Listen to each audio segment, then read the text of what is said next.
EMI bounce के जो cases होते हैं, मैटर होते हैं, वो ज़्यादा फेस कर रहे होते हैं प्रॉब्लम को। तो देखिए होता क्यों है, अब किस कंडीशन में होता है।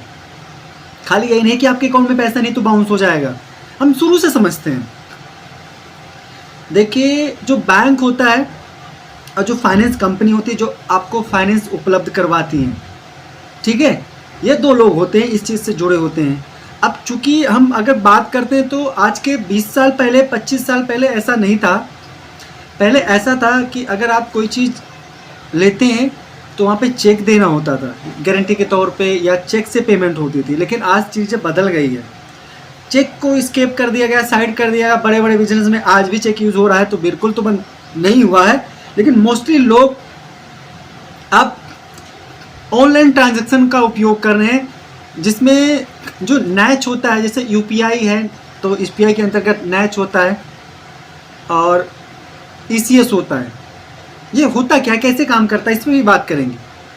तो जैसे फॉर एग्जांपल मुझे कोई महंगा सामान चाहिए, कोई टीवी लेना है, कोई गाड़ी लेना है महंगी वाली। अब मेरे पास पैसे नहीं है, मेरी इनकम तो लिमिटेड है।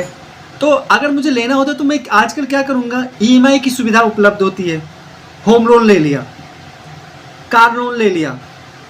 अब ये तो ले लिया, तो पहले क्या होता था, आज के 20-25 साल पहले फिर आपको चेक देना होता था, चेक के थ्रू आप चेक काटते थे, हर महीने आपका चेक से ईएमआई जमा होता था। लेकिन आज बदल गया है, क्योंकि बहुत सारे लोग ऐसे हैं, अगर देख लिया जाए उठाकर तो कम से कम 50% लोग ऐसे हैं जिनके पास चेक ही नहीं है, खाली अकाउंट है। वो ऑनलाइन ट्रांजैक्शन तो यूज़ करते हैं लेकिन चेक यूज़ नहीं करते।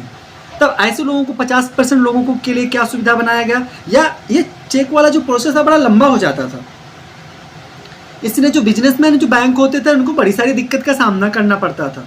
तो उसके बाद में क्या किया गया, payment and settlement system act लाया गया, मे बी 2007 में payment and settlement system act लाया गया। बढ़िया एक ठोस कानून बनाया गया, ठीक है। बहुत ज़्यादा हम पुराने फैक्ट पर नहीं जाएंगे। तो जब इस कानून को लाया गया तो ये हुआ कि जो बिजनेसमैन थे, जो बैंक थे, उनका बिजनेस ग्रो करने लगा, क्योंकि यहाँ पे चेक की रिक्वायरमेंट नहीं होती थी।